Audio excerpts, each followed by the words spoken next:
পুজো কিন্তু সবার সমান যায় না। উৎসবের আলোয় ঢাকের আওয়াজে সবাই মেতে উঠতে পারে না। যেমন এবছর আনন্দে মেতে উঠতে পারবে না আলিপুরদুয়ারের কোহিনুর চা বাগানের শ্রমিকরা। পুজোর মুখে আচমকায় বাগান বন্ধ করে পালিয়ে গেছে কর্তৃপক্ষ।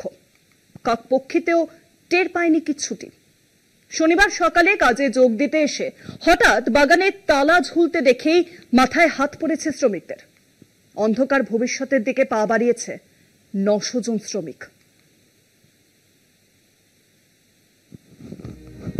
পুজোর আনন্দটাই মাটি কোহিনুর চা বাগানের কর্মীদের।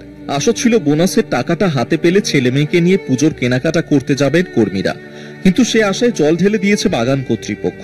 বোনাস দেয়া তো দূরের কথা, চলতি মাসের বেতনটুকুও জোটেনি বলে অভিযোগ বাগান কর্মীদের। সরকারি নির্দেশিকা ছিল 15ই সেপ্টেম্বরের মধ্যে 20% হারে বোনাস দিতে হবে বাগান কর্মীদের, কিন্তু সেই সময়সীমা পেরিয়ে গেলে 17ই সেপ্টেম্বর গেট মিটিং করে নিজেদের দাবি দাওয়া তুলে ধরেন কর্মীরা।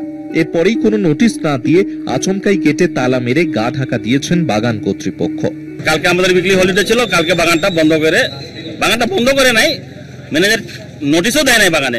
একটা চিঠি করছে এলসি কে আলিপুরদুয়ারকে যে আমাকে হেড অফিস ছুটিতে যাইতে বলছে বলে। বাগানে কোনো ম্যানেজার নাই, তাই জন্য কাজকর্ম আজকে থেকে বন্ধ আছে। এটা আজকে মানে প্রায় প্রতি বছরই এটা একটা ঘটনা হয়ে দাঁড়িয়েছে। এবারও সে একই জিনিস দেখা গেল। এবার তো বোনাস 20% দিতে হবে বলে সরকার 22 তারিখে 22শে আগস্টই সার্কুলার জারি করছে। সেই হিসাবে ওদের 20% দেওয়ার কথা, সেটা না দিয়ে এবং একটা পাক্ষিক মজুরি, 2টা পাক্ষিক মজুরি বকেয়া রেখে চলে গেছে। বাগান বন্ধে কাজ হারিয়ে পুজোর মুখে অথই চলে কর্মীরা। কর্তৃপক্ষের বিরুদ্ধে বিশ্বাসঘাতকতার অভিযোগ তুলে শামুকতলা থানায় এফআইআর দায়ের করেন শ্রমিকদের একাংশ। আমাদের সিএম মমতা দিদি ডিগ্রিয়াল করছে 20% বোনাস, তো আমরা তো ওই বোনাস নিয়ে আন্দোলন বললাম আর কার্ড হুইকে ম্যানেজমেন্টকে, তো বাগান ছাইড়ে পালাই গেছে 20% বোনাস শুনে। সেজন্য আমরা থানাতে আসছি।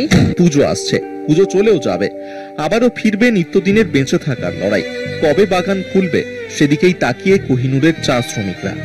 আলিপুরদুয়ার থেকে অজয় শাহের রিপোর্ট, কলকাতা টিভি।